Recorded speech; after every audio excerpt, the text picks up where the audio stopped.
She woke up to find the mafia boss wearing her clothes. What he said left her frozen. The exhaustion that settled into Jenna Cole's bones was not the kind that a single night of sleep could cure. It was a heavy, accumulating weight, built layer by layer over months of double shifts and sleepless nights. She had spent the last 10 hours on her feet at the retail store, folding denim until her fingers felt raw, only to come home and hunch over her sewing machine for another 3 hours to finish a freelance alteration for a client who probably would not pay her on time. When she finally collapsed onto her mattress, she did not even have the energy to wash her face. The city noises outside her window, the rattle of the elevated train, the distant wail of sirens, the shouting of a couple on the street corner usually kept her awake. Tonight, however, the silence inside her own head was louder. She was drowning in the mathematics of survival. $200 for the electric bill. $600 left on her mother's nursing home fee for the month. $40 for groceries. The numbers swirled in the darkness behind her eyelids until they finally dragged her down into a deep, dreamless void. She did not know what woke her. It was not a sound. It was a change in the air pressure of the room, a shift in the shadows that her subconscious registered before her mind could catch up. Jenna blinked, her eyes gritty and heavy. The digital clock on her nightstand read 3 in the morning. The streetlights outside filtered through her thin, cheap curtains, casting long, warped shapes across the peeling wallpaper of her studio apartment. She shifted, intending to roll over and bury her face in the pillow. But her movement froze instantly. There was someone in her room. Adrenaline, cold and sharp, flooded her system, chasing away the fog of sleep in a heartbeat. She pushed herself up against the headboard, her breath catching in her throat. Standing at the foot of her bed was a silhouette that took up far too much space for her tiny apartment. The man was massive, his shoulders broad enough to block out the view of the window behind him. He stood with a stillness that was unnatural, like a predator waiting for the wind to change. Jenna squinted, her heart hammering against her ribs like a trapped bird. As her eyes adjusted to the gloom, the details of the intruder began to resolve, but they made no sense. The image before her was so absurd, so terrified and disjointed, that she thought she might still be dreaming. The man was wearing her clothes. He was squeezed into her favorite oversized gray cable-knit sweater. The fabric stretched taut across a chest that was clearly twice the size of her own. The sleeves, which usually hung past her fingertips, barely reached his forearms, exposing thick, corded muscles covered in dark hair. Below that, he wore her black leggings.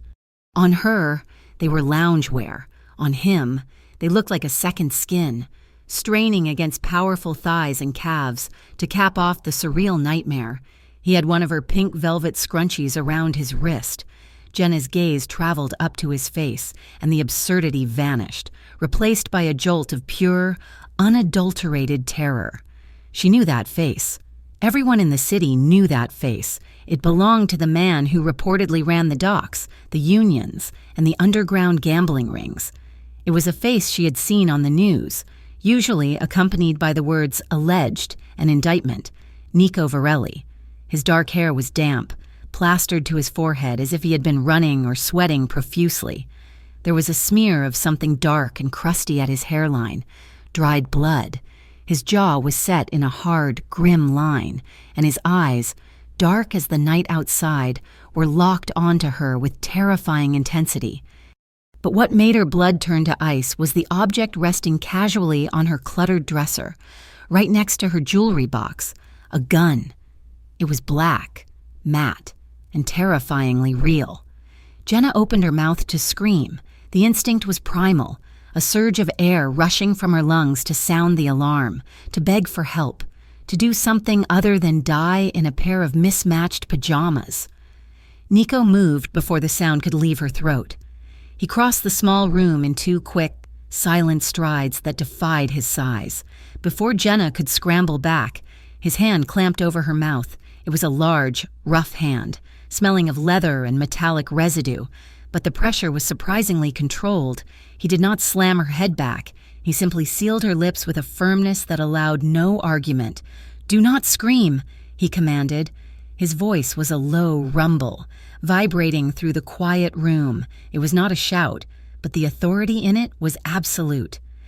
Jenna trembled beneath his touch, her hands gripping the sheets, her eyes wide with panic. "I'm going to take my hand away," Nico said, his face inches from hers. "If you scream, you will bring the police. If the police come, the men waiting outside will open fire, and we will both be dead before they even get through the door. Do you understand?" Jenna stared at him, tears of shock pricking the corners of her eyes. She gave a jerky, terrified nod. Slowly, carefully, Nico lifted his hand. He did not step back, however. He stayed close, his presence overwhelming in the small space. "What are you doing here?" Jenna whispered, her voice shaking so hard the words barely formed. "Why are you wearing my clothes?" Nico glanced down at himself, a flicker of something like irritation passing over his features. He tugged at the hem of the gray sweater, which was riding up his waist. "I had to ditch my suit in the alley 3 blocks over," he said, the explanation coming out clipped and fast. "It was covered in blood. I came in through your fire escape. I grabbed what was drying on the rack." "You stole my leggings," Jenna said, the hysteria bubbling up in her throat. "Nico Varelli is wearing my leggings." "Focus," Nico snapped, his eyes snapping back to hers. "This is not a fashion statement. There are men watching the security feeds of this building. They are looking for a man in a bespoke Italian suit. They are looking for a target they recognize. If I walk out of here looking like myself, snipers on the roof across the street will take the shot. But they will not expect the head of the Varelli family to be walking out in a hoodie and yoga pants." Jenna pressed her back against the headboard, pulling her knees up to her chest. "Get out," she choked out. "Just get out. I don't know you. I don't want to know you. Take the clothes. Just leave me alone." Nico's expression darkened. He ran a hand through his damp hair, wincing slightly as he touched the cut on his forehead. "I wish it were that simple," he said. "But the situation has changed." "What do you mean?" "The hit was supposed to be on me," Nico said, his voice dropping an octave, becoming deadly serious. "I was ambushed leaving the club downtown. I got away, but I intercepted their communications before I ditched my phone. The contract has been altered." Jenna shook her head, confusion warring with fear. "What does that have to do with me?" Nico looked at her then, and for the first time, the iron mask of the mafia boss cracked. Something akin to regret flashed in his eyes. He reached into the pocket of the leggings, stretching the fabric dangerously, and pulled out a sleek, cracked smartphone. He tapped the screen and turned it toward her. "Look," he said. Jenna leaned forward, her eyes straining in the dim light. It was a photograph. A grainy, zoomed-in shot taken from across the street. It showed her leaving the clothing store where she worked, her head down, carrying her purse. Her name, Jenna Cole, was typed in bold red letters at the bottom, along with her address. "Someone twisted the contract," Nico said, his voice void of emotion, though his jaw was clenched tight. "They put a price on your life. They know I am here. They know I am cornered. They figured out that the best way to flush me out isn't to storm the room, but to threaten the civilian I am with." "Me?" Jenna's voice rose to a squeak. "I'm nobody. I fold shirts for $12 an hour. I have debt. I have nothing to do with your world." "You do now," Nico said grimly. "This is a mistake," she insisted, pushing the phone away. "You have the wrong person. I don't know you." "You remember 6 months ago?" Nico asked suddenly. Jenna blinked. "What?" "6 months ago," Nico repeated. "It was raining. A man came into your store. He had torn his jacket. He needed a shirt for a meeting in 10 minutes. You fixed him up." Jenna searched her memory. She remembered. A scary-looking man, wide as a door, had come in panicking about a stain on his shirt. She had quickly styled him in a fresh button-down and a blazer, pinned the hem so it fit, and sent him on his way. She had treated him with the same polite efficiency she treated everyone. "I remember," she said. "So what?" "That was my capo," Nico said. "I was waiting in the car outside. I watched you through the window. I watched how you worked. You were calm. You had an eye for detail. I looked for too long." Jenna stared at him, her mouth falling open. "My rivals have been monitoring me," Nico continued, his voice rougher now. "They saw me watching you. They saw me send a car to park on your street a few times just to make sure you got home safe when the neighborhood got rough. I never approached you. I never spoke to you. But in my world, attention is dangerous. They decided you were my weakness, and tonight, to break me, to force me to surrender. They added your name to the kill list." The silence that followed was deafening. Jenna felt the room spin. He had been watching her? This dangerous, violent man had been watching her from the shadows? And because of that, because of his twisted version of admiration, she was now a target? "You ruined my life, she whispered, the realization crashing down on her. "You didn't even say hello, and you ruined my life. I'm trying to save it," Nico said. "That is why I am here." A sudden, sharp thud echoed from the hallway outside her apartment door. Jenna flinched violently, a gasp tearing from her throat. In a split second, Nico was in motion. He moved with terrifying speed, stepping between Jenna and the door, his body becoming a human shield. He snatched the gun from the dresser, his demeanor shifting instantly from regretful narrator to lethal protector. "They are in the building," Nico hissed, his voice low and urgent. "Get up. Now." "I can't," Jenna stammered, paralyzed by the sudden escalation. "My things. My mom." "Your mother is safe where she is," Nico said, not looking at her, his eyes trained on the wooden door as if he could see through it. "But if we stay here, everyone in this building dies. These men do not leave witnesses. If they breach that door, they will burn this place down to cover their tracks. We have to leave. Tonight." He turned to her, and the intensity of his gaze pulled her out of her paralysis. "Jenna, move." She scrambled out of bed, her legs shaking so badly she almost fell. She was wearing only an oversized t-shirt and underwear. She looked around frantically, her mind blank. "Grab a bag," Nico ordered, checking the safety on his weapon. "Essentials only. No electronics that can be tracked. Do you have cash?" "A little," she said. Grabbing her worn duffel bag from the closet floor, she threw in a pair of jeans, a sweater, and 2 clean shirts. She reached for her sketchbook, the one with all her designs, her dreams for a future that suddenly felt 1,000,000 miles away, and shoved it in. Nico was beside her suddenly, his large presence crowding her. "Faster," he urged. He reached past her to grab a handful of items from her dresser, sweeping them into the bag. His hand brushed against the open drawer of her dresser, her underwear drawer. His knuckles grazed the silk and lace of her intimate apparel. For a second, the chaos of the moment suspended. Nico froze, his hand hovering over the delicate fabrics. Jenna felt a rush of heat flood her cheeks, a bizarre, hot spike of embarrassment cutting through the fear. She looked up, and he looked down. Their eyes met. In the midst of a hit, with killers in the hallway and a gun in his hand, Nico Varelli looked at her with a raw, unguarded heat that stole the breath from her lungs. It wasn't the look of a predator. It was the look of a man suddenly, painfully aware of the woman standing next to him. He cleared his throat, the sound rough, and jerked his gaze away. "Move," he said, his voice gruff, the professional mask slamming back into place. "Boots, coat, let's go." Jenna shoved her feet into her boots, not bothering with the laces. She grabbed her coat. Nico took the duffel bag from her, slinging it over the shoulder covered by her gray sweater. "Stay behind me," he instructed. "Hold on to the back of my shirt. If I stop, you stop. If I tell you to run, you run until your lungs burn. Do not look back." He opened the apartment door a crack, peering into the hallway. It was empty, but the heavy silence felt pregnant with violence. He signaled for her to follow. They moved into the corridor. The air was cold and smelled of stale cigarette smoke. Nico guided her toward the rear stairwell, away from the elevators. His hand came up to rest on the small of her back. Even through the thin fabric of her t-shirt and coat, his hand was scorching hot. It was a heavy, possessive weight that guided her, pushed her, and shielded her all at once. Jenna felt a tremble run through her spine, partly from the terror of what lay in the shadows, and partly from the surreal, electric intimacy of the moment. She was running for her life with a mafia boss. He was wearing her clothes. He had just admitted he had been watching her for months, and now his hand was on her body, guiding her into the dark.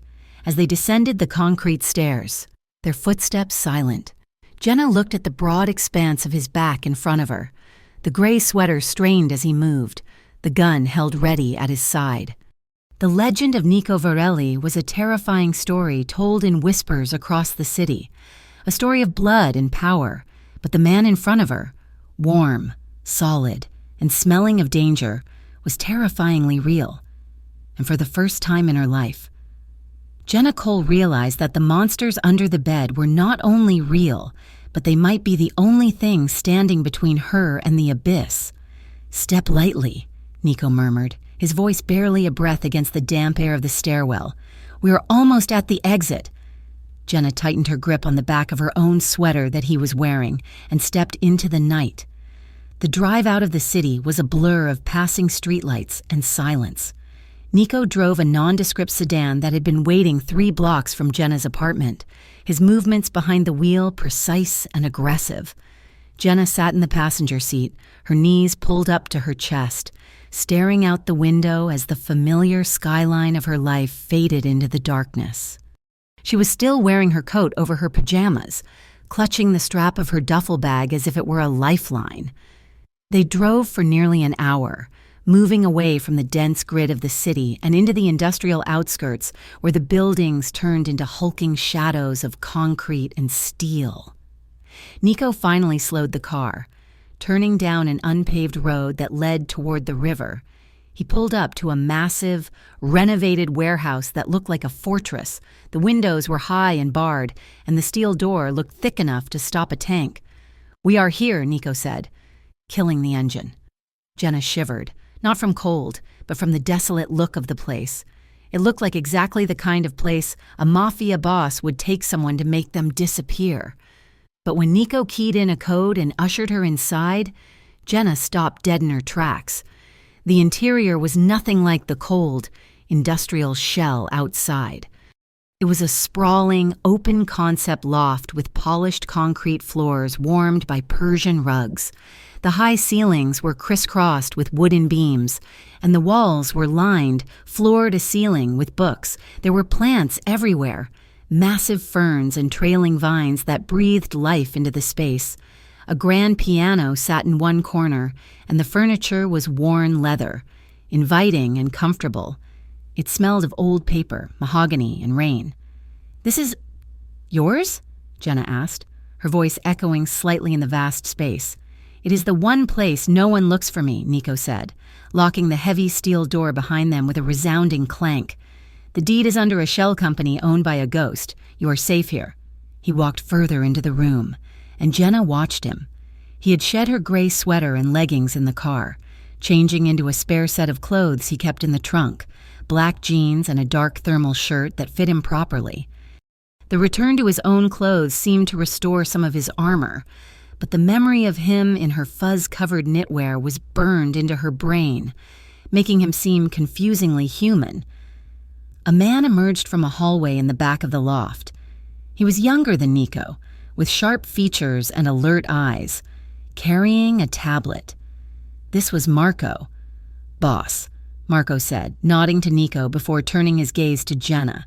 He did not look surprised to see a woman in pajama bottoms standing in the middle of the safe house. He looked calculated, assessing threats. "Marco," Nico said, his voice dropping to that low, commanding register that made Jenna's stomach flip. "This is Jenna Cole. She's staying with us." Marco nodded again. "I will set up the guest protocols." "No protocols," Nico corrected him sharply. "You will treat Jenna as if she were the most important person in the building. She's not a prisoner. She's not a guest. She's under my personal protection. If she needs anything, food, clothes, a book to read, you get it for her immediately. Do you understand?" Jenna bristled, her spine straightening, the way he spoke about her, like she was a rare artifact he had just acquired, made heat rise in her neck. "I'm standing right here," she said, her voice cutting through the male-dominated atmosphere. "I can hear you." Nico turned to her, his expression unreadable. I know you can. I am making sure Marco knows where the priorities lie. I am not a priority, Jenna snapped. The stress of the night finally finding a target. I am a hostage. You dragged me out of my home. I pulled you out of a fire, Nico countered, his patience thinning but holding. Marco, give us the room. Marco vanished as quickly as he had appeared, leaving a heavy silence in his wake. Nico walked over to a small bar cart and poured 2 glasses of water. Not alcohol. He brought one to Jenna. She hesitated, then took it, her hands trembling slightly. She was thirsty, terrified, and exhausted. Sit, Nico said, gesturing to the oversized leather sofa. We need to talk. Jenna remained standing, clutching the glass. I do not want to sit. I want you to tell me exactly why my name is on a hit list. You said you watched me. What does that mean? Nico sighed, a sound that seemed to come from the bottom of his lungs. He sat down heavily on the couch, leaning forward with his elbows on his knees, scrubbing his face with his hands. He looked tired, not just sleepy, but soul-weary. The Carvelli clan has been trying to take my territory for 2 years, Nico began, looking up at her. They are brutal. They lack code. They do not care who gets hurt. 6 months ago, after I saw you in the store, I made a mistake. You made a mistake, Jenna asked, her voice rising. I started paying attention, Nico admitted. I liked the way you worked. You were focused. You dealt with rude customers with a grace I do not possess. You worked double shifts and never complained. It was... He paused, looking away, and for the first time, Jenna saw a flush of color high on his cheekbones. It was calming to watch you. You were building something, creating things. My life is about destruction. Watching you felt like looking through a window into a world I am not allowed to touch. Jenna stared at him, stunned. The ruthless crime lord was telling her he liked watching her fold clothes because it was peaceful. So you stalked me, Jenna said flatly. I had security keep an eye on your street, Nico corrected, though he looked almost embarrassed. Your neighborhood is not safe at night. I had a car sit on the corner to make sure you got from the bus stop to your door. I never intervened. I never learned your phone number or your friends' names. I just wanted to make sure you were safe. You had no right, Jenna shouted, slamming the glass down on a coaster. She began to pace the length of the rug, her arms wrapped tight around herself. That is not romantic. Nico, that is terrifying. You watched me without my permission. You invaded my life. And because you decided to play guardian angel from the shadows, these Carvelli people noticed? Yes, Nico said quietly. They noticed that I had resources allocated to a nobody in a retail store. They did the math. They assumed you were my mistress or my lover. They assumed you mattered. And now I am going to die because of a misunderstanding, Jenna whispered, the anger draining out of her, replaced by a cold, hollow dread. She stopped pacing and looked at him, her eyes filling with tears. I am just a seamstress, Nico. I have to pay my mom's bills. I have a cat I need to feed. I cannot be in a mafia war. The reality of it crashed into her. Her apartment was compromised. Her job was dangerous. Her face was on a list. She was trapped in a warehouse with a man who carried a gun for a living. A sob broke from her throat, sharp and jagged. Nico moved instantly. He stood up and crossed the space between them, but he did not grab her. He stopped a foot away, his hands hovering uncertainly in the air. Jenna, he said, his voice rough. I am sorry. He looked like he wanted to touch her, but was afraid he would taint her with the violence that clung to him. Jenna's knees gave way, and she sank onto the edge of the couch, burying her face in her hands. She wept, the tears hot and fast, the stress of the last 4 hours pouring out of her. The cushion beside her dipped. Nico sat down. He was close, his thigh almost brushing hers. I never wanted this for you, he murmured. I thought I was keeping the distance. I thought I was just looking. Slowly, tentatively, he reached out. His fingers, calloused and warm, brushed against her wet cheek. He wiped away a tear with his thumb. The touch was shocking in its gentleness. It was not the touch of a man who broke bones. It was the touch of a man who was terrified of breaking her. Jenna froze, her breath catching in a hiccup. She looked up at him through wet lashes. Nico was watching her with an expression of such profound guilt and fierce determination that it stole the air from the room. "I will fix this," he vowed, his thumb lingering on her cheekbone. "I swear to you, Jenna, I will fix this." Boom. A crack of thunder shook the entire warehouse, so loud it vibrated in Jenna's chest. The lights in the loft flickered once, twice, and then died completely, plunging them into pitch blackness. Jenna gasped, instinctually reaching out. Her hand found Nico's solid forearm. "It is just the storm." Nico's voice came from the dark, steady and calm. "The generator will kick in." A second later, the emergency lights buzzed to life. They cast a dim, amber glow over the room, creating deep shadows and throwing the angles of Nico's face into sharp relief. The rain began to hammer against the metal roof, a deafening, rhythmic roar that isolated them from the rest of the world. Jenna shivered, the temperature in the room dropping with the power outage.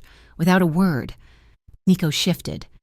He reached for the throw blanket on the back of the couch and draped it over her shoulders, but he didn't pull his hand back. Instead, his arm settled around her, drawing her in. Jenna stiffened for a second, but the warmth radiating from him was magnetic. She was cold, she was scared, and he was the only solid thing in a world that had turned liquid. She let herself lean into him, her shoulder pressed against his chest. She could feel the steady, slow thump of his heart against her side. "Breathe," Nico whispered, his head bowed near hers. "Just breathe."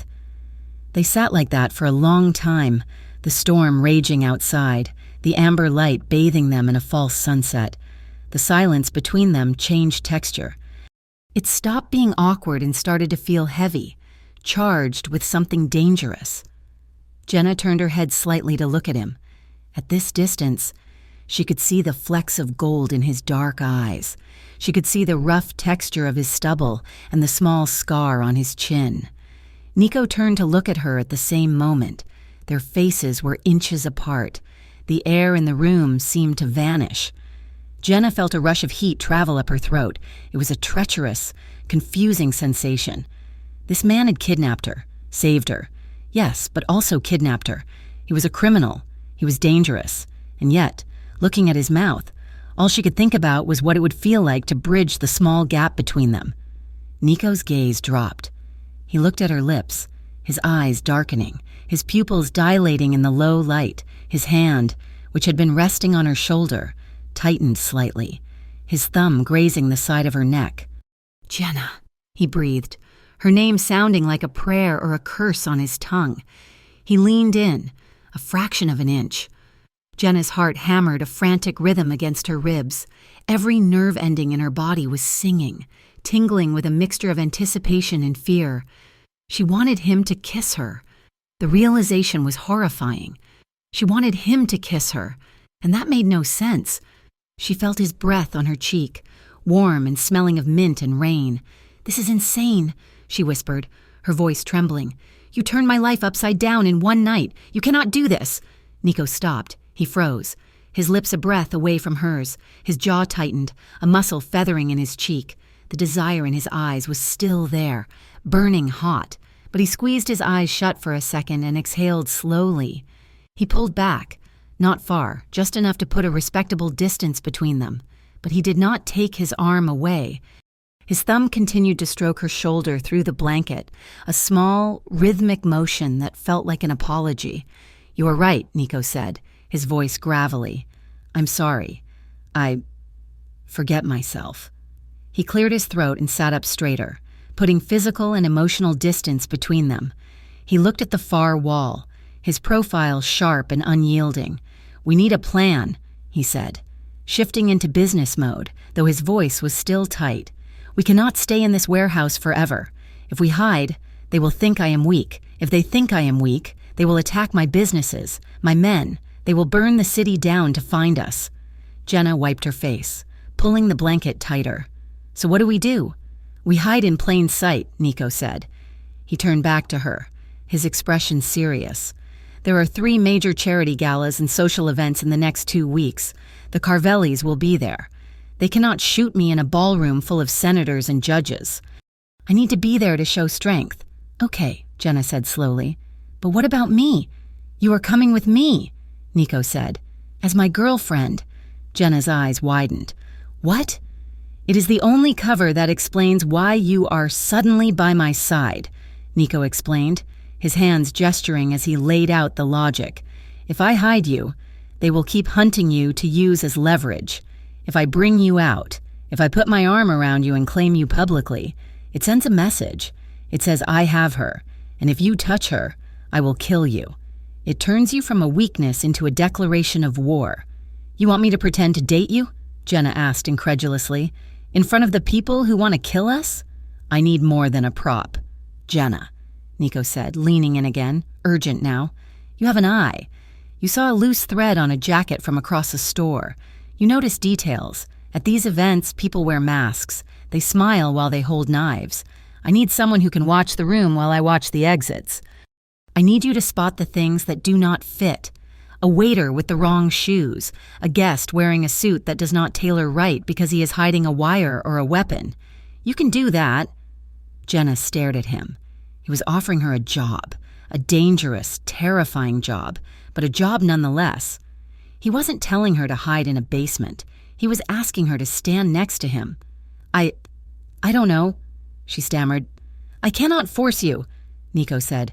But if you go back to your life now, I cannot guarantee I can stop them. If you stay with me, I swear on my life, I will not let anyone touch you. Jenna looked at the man sitting next to her, the monster who wore her sweater, the protector who wiped her tears, the strategist who wanted to use her fashion sense as a weapon. She took a deep breath. The idea of returning to her apartment alone, waiting for a bullet, was impossible. Okay, she said softly. I will do it. Nico let out a breath he seemed to have been holding for a long time.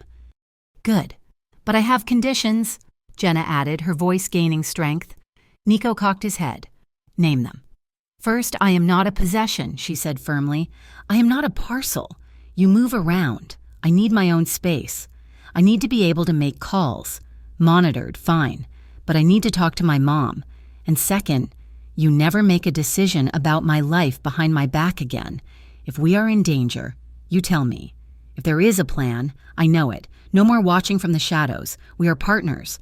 Or I walk out that door and take my chances. Nico looked at her for a long moment, studying her face. A flicker of genuine respect crossed his eyes. Agreed, he said solemnly. Partners.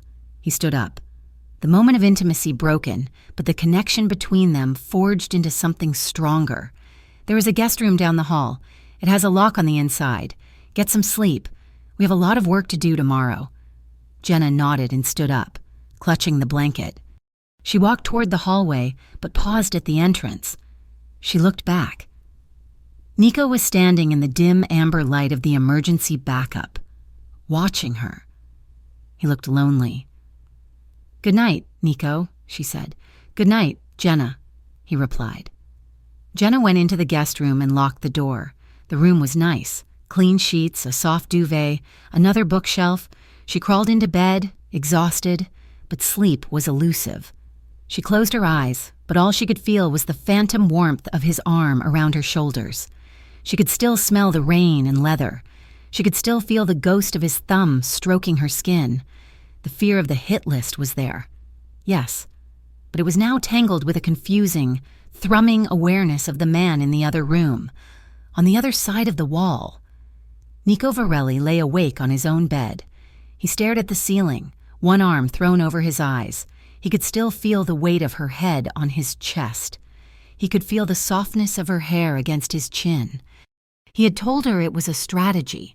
He had told her it was about leverage and optics. But as he lay there in the dark, listening to the storm pound against the roof, Nico knew he was lying to himself. He didn't just want to protect her because she was a civilian caught in his crossfire. He wanted to protect her because when she looked at him, he felt like a man who could be redeemed, and that terrified him more than any assassin ever could. The transformation took 3 hours, but for Jenna, it felt less like getting ready for a party and more like putting on war paint. The safe-house bedroom was scattered with pins, thread clippings, and the remnants of a sewing kit Marco had procured for her earlier that morning. In the center of the chaos stood Jenna, staring at her reflection in the full-length mirror. The dress Marco had brought her was originally a shapeless, expensive sack of black silk, something designed to hide a woman, not define her. Jenna had taken one look at it, felt the panic of being erased rising in her chest, and had gone to work. She had taken the hem up, altering the silhouette to hug her frame with a dangerous precision. She had gathered the excess fabric at the waist, creating a sleek, asymmetrical drape that exposed one shoulder and the graceful line of her collarbone. It was no longer just a dress. It was armor. It was sharp, elegant, and undeniably bold. Jenna took a deep breath, smoothing the silk over her hips. Her heart was hammering a frantic rhythm against her ribs. Tonight, she was not Jenna Cole, the invisible retail assistant with mounting debt. Tonight, she was the companion of a crime lord, walking into a den of lions with nothing but a cover story and a pair of high heels to protect her.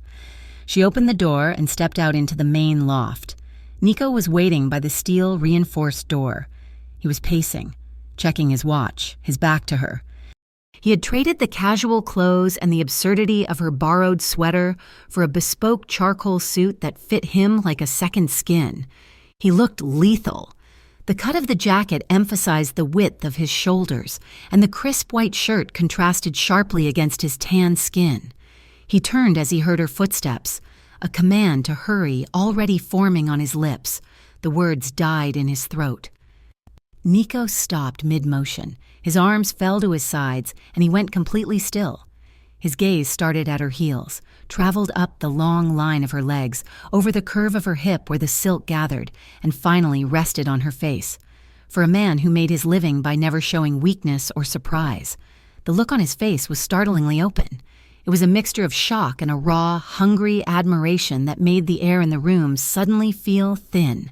"Is it too much?" Jenna asked, her voice faltering slightly under the weight of his stare. "I had to alter it. It was drowning me." Nico cleared his throat, the sound rough. He took a step toward her, his eyes dark. "No," he said, his voice lower than usual. "It is not too much. You look—" He paused, searching for a word that wouldn't betray how much she affected him. "You look dangerous." "Good," Jenna said, lifting her chin. "If I am going to be a target, I might as well look like I can handle myself." Nico's jaw tightened, a flicker of guilt passing through his eyes, but he nodded. "Let's go. The car is waiting." The ride to the gala was suffocatingly quiet. They sat in the back of an armored SUV with tinted windows, the city lights blurring past in streaks of gold and neon. Jenna sat stiffly, her hands clenched in her lap. Her fingers were cold, trembling with a fine vibration she couldn't stop. Every time the car slowed or turned, her mind flashed back to the terrifying moment in her apartment, the gun on the dresser, the feeling of being hunted. She felt a warmth settle over her left hand. She looked down. Nico had covered her clenched hands with his own. His hand was large, enveloping hers completely. His skin was warm and dry, a stark contrast to her icy nerves. He didn't look at her. He kept his gaze on the road ahead, scanning the perimeter, but his thumb began to move. Slow, deliberate circles, over and over. His thumb rubbed against her knuckles, a rhythmic, grounding motion that anchored her to the present. "Breathe," Nico murmured, his voice a low rumble in the quiet cabin. "You are hyperventilating." "I am not cut out for this," Jenna whispered, staring at their joined hands. "I fold sweaters. Nico, I do not go to parties with people who kill other people." "You are stronger than you think," Nico said. And this time he turned to look at her. The streetlights washed over his face, highlighting the sharp angle of his cheekbone. "And I meant what I said. I will not let anything happen to you. You are right next to me. Anyone who wants to get to you has to go through me first." His voice was husky, layered with a fierce promise that sent a shiver racing down Jenna's spine. It wasn't just a reassurance of safety. It sounded possessive. It sounded like an oath. "We are arriving," the driver announced from the front. Nico gave her hand one last firm squeeze before releasing it. "Showtime," he said. "Stay close." The gala was held in the ballroom of a historic hotel, a cavernous space dripping with crystal chandeliers and filled with the murmur of hundreds of people. The air smelled of expensive perfume, champagne, and the metallic tang of hidden ambition. As they walked through the entrance, Jenna felt the weight of 100 eyes landing on them. She instinctively moved closer to Nico, and his response was immediate. His hand settled on the small of her back. His fingers splayed wide against the silk of her dress. It was a claim. It steered her, supported her, and signaled to everyone in the room that she was with him. "Smile," Nico whispered, leaning down so his lips brushed her ear. His breath was warm against her neck, causing goosebumps to rise on her arms. "You are bored. You are beautiful. You are with me." Jenna forced a smile onto her face, channeling every ounce of courage she had. She let her eyes roam the room, but she wasn't looking at the decor. She was doing what Nico had asked. She scanned the crowd. To the left, a group of men in tuxedos were laughing, but their eyes were cold, scanning the room over the rims of their glasses. To the right, a woman in red was standing too close to a senator, her hand on his arm, her posture rigid. "The man by the pillar," Jenna murmured, leaning into Nico as if sharing a romantic secret. "His suit does not fit." Nico glanced over, his expression unchanging. "Which one?" "The one in the navy jacket," Jenna said softly. "The left side of the jacket hangs lower than the right. The fabric is pulling. He's carrying something heavy in the inside pocket." Nico's hand tightened imperceptibly on her waist. "Good eye," he whispered back. "That is one of the distinct attorneys for the Carvelli family. He's likely recording. Stay away from him." They moved through the crowd like a single entity. The cover story demanded physical closeness, and Nico used it to his advantage. When a waiter moved too quickly with a tray, Nico shifted his body to block Jenna. When a rival associate approached with a smile that didn't reach his eyes, Nico pulled Jenna flush against his side, his arm banding around her waist like an iron bar. Jenna's heart was beating wildly, a confusing, chaotic rhythm. She was terrified, yes, but she was also hyper-aware of the man beside her. She felt the hardness of his chest against her shoulder. She smelled the sandalwood and musk of his cologne. Every time he touched her, guiding her, protecting her, a jolt of electricity shot through her that had nothing to do with fear and everything to do with the man himself. "Nico, darling!" The voice was high, sharp, and dripping with false sweetness. Nico stiffened. Jenna felt the tension radiate through his frame instantly. They turned to see a woman approaching them. She was stunning, with cascading dark hair and a gold sequined dress that left little to the imagination. Her eyes were fixed on Nico with a predatory familiarity. "Bianca," Nico said, his tone flat. "I haven't seen you in months." Bianca purred, stepping into their personal space. She reached out, sliding her manicured hand up the sleeve of Nico's jacket, her fingers lingering on his bicep. She pointedly ignored Jenna, acting as if the space beside Nico was empty. "I heard you were having trouble. I thought you might need a friend." Jenna stood there, feeling the heat of humiliation rise in her cheeks. This was obviously an ex. The history between them was palpable in the way Bianca touched him. Confident and entitled, Jenna felt small, an imposter in a dress she had sewn herself. Nico did not step back, but he reached up and firmly removed Bianca's hand from his arm. "I'm not looking for friends, Bianca," Nico said coolly. "Oh, come on."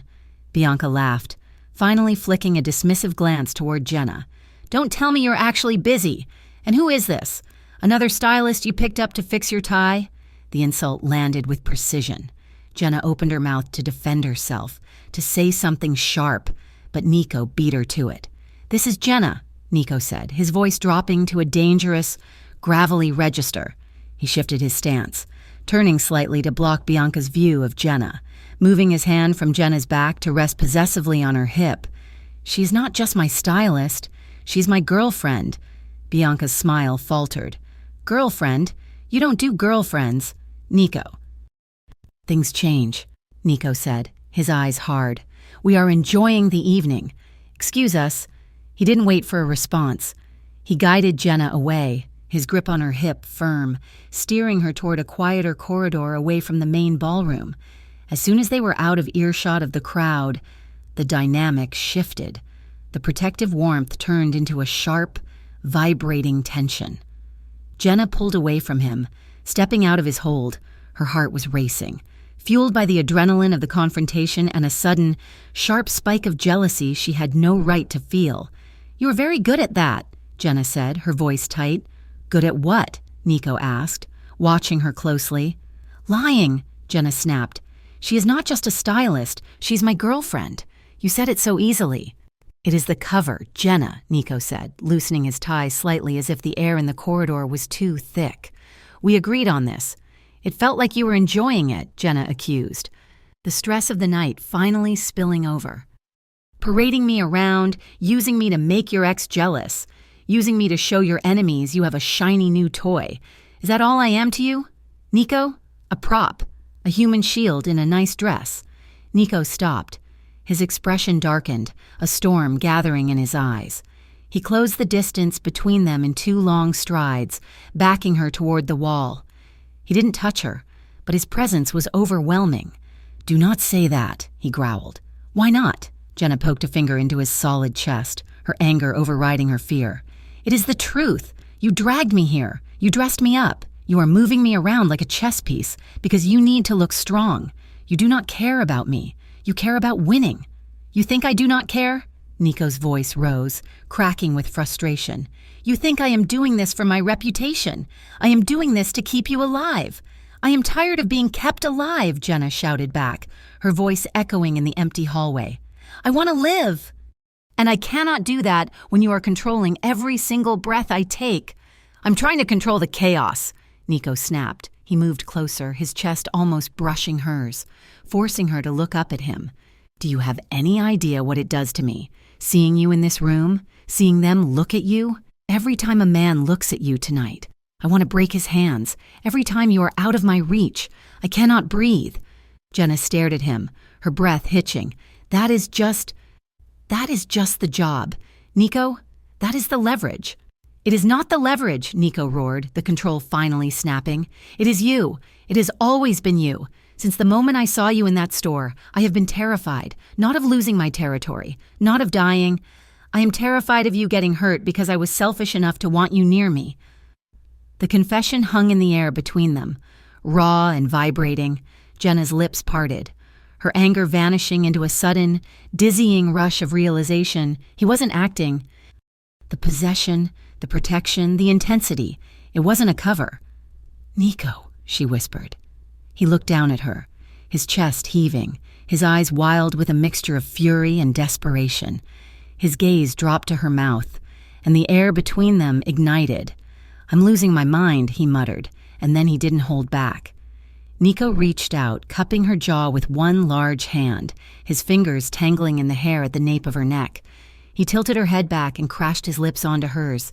It wasn't a gentle kiss. It was a collision. It was months of pent-up observation, weeks of silent watching, and days of terrifying danger all pouring out in a single moment. His lips were hot, demanding, moving against hers with a starving intensity. Jenna gasped, a sound that was swallowed by his mouth, and then she was melting. Her hands flew up, clutching the lapels of his jacket, pulling him closer. She opened to him, responding with a hunger that matched his own. The fear of the gala, the threat of the hit, the confusion of her life, it all dissolved into the heat of his body against hers. Nico groaned low in his throat, a vibration she felt against her own lips. His other hand slid down her spine, settling on the small of her back and pressing her firmly against him. She could feel the hard lines of his body, the power he held in check, and for the first time, she didn't feel like a victim. She felt like the center of his world. The kiss deepened, slowing down, becoming heavy and drugged with sensation. He tasted of scotch and mint. His thumb stroked her cheekbone, a tender contrast to the desperate pressure of his mouth. Jenna arched into him, her fingers curling into his shirt, wanting to be closer than physics allowed.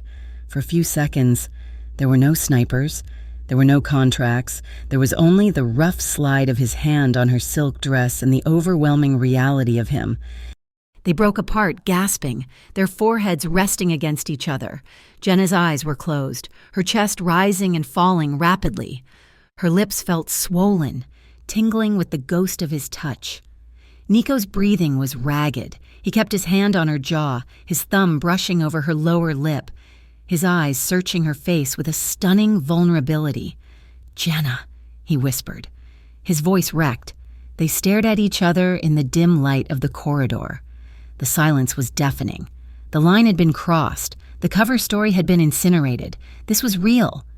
And the realization was more terrifying than any gun. "Boss?" The voice shattered the moment like glass. Nico and Jenna sprang apart, turning toward the end of the hall. Marco was standing there, looking tense, his phone in his hand. He looked from Nico's flushed face to Jenna's disheveled state, and his expression tightened. "We have a problem," Marco said, his voice low. "One of the servers just tipped us off." Two men were asking questions about the woman in the black dress. They asked if she came in through the VIP entrance or the main door. "They are casing the exits." The bubble of intimacy burst instantly. The cold reality of their world rushed back in. Nico's face hardened, the mask slamming back into place, but his eyes lingered on Jenna for a second longer. Dark, heated, and full of a new, terrifying stake in the game. "We are leaving," Nico commanded, his voice ice cold. "Now." He reached for Jenna's hand. This time, when he took it, it wasn't just a guide, a prop. He laced his fingers through hers, gripping tight. Jenna squeezed back, her heart pounding in her throat. As they walked back toward the danger, she could still taste him on her lips, and she knew, with a sinking, exhilarating certainty, that falling for Nico Varelli was the most dangerous thing she had done yet. But looking at his broad back as he shielded her from the room, she knew she was already falling. The illusion of safety shattered with the sound of breaking glass. It had been 2 days since the gala, 2 days of holding their breath, waiting for the fallout of Nico's public declaration, the safe house, which had felt like a fortress of steel and silence, suddenly felt fragile. Jenna was in the kitchen, staring into a mug of black coffee she had forgotten to drink. When the crash echoed through the loft, it came from the lower level, near the concealed service entrance that was supposed to be impenetrable. Nico was there before the sound had even faded.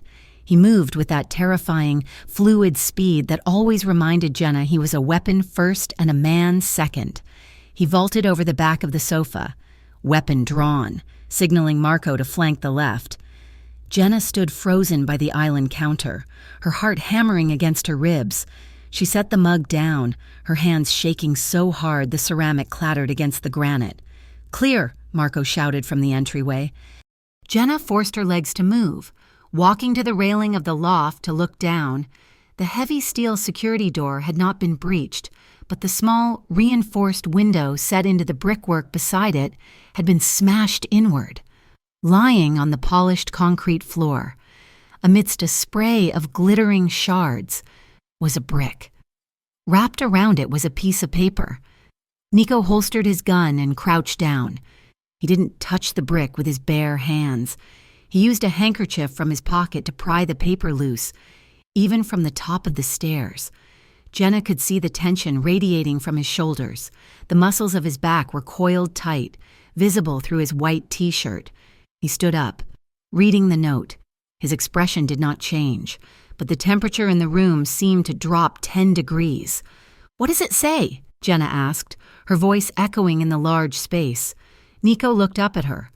For a second, he looked like he was going to lie. He looked like he wanted to crumble the paper and throw it into the trash and tell her it was just a prank. But they had made a deal. Partners. No more secrets. "It says," Nico began, his voice flat and deadly, "that the dress looked expensive. It says they hope it is fireproof." Jenna felt the blood drain from her face. They weren't just threatening Nico anymore. They were commenting on her wardrobe. They were watching her close enough to see the texture of the silk. "They mentioned you by name," Marco added quietly, stepping closer to look at the note over Nico's shoulder. "They know she is here. Boss, the location is burned. Get the cleanup crew," Nico ordered, crumpling the note in his fist. Reinforce the perimeter. Double the guard on the roof. No one sleeps tonight? Jenna backed away from the railing, the nausea rising in her throat. The gala was supposed to be a power move. It was supposed to show them that Nico was untouchable. Instead, it had just painted a target on her back brighter than neon. She spent the rest of the afternoon in a haze of guilt. She sat on the window seat in the library, watching the gray sky, feeling like a disease. She was the reason the brick came through the window. She was the reason Marco was pacing with a shotgun. She was the reason Nico looked like he hadn't slept in a week, his eyes rimmed with red, his jaw permanently clenched. It was late evening when she went to find Marco. He was in the makeshift command center they had set up in the dining area, staring at a bank of monitors. "Marco?" she said softly. He jumped slightly, then relaxed when he saw it was her. "Jenna, you should be in the back room. It is safer." "I'm tired of being safe," she said, leaning against the doorframe. "I want to know what is happening. Nico has been on the phone for an hour in the study. Is he negotiating?" Marco hesitated. He looked at the closed door of the study, then back at Jenna. He looked tired, too.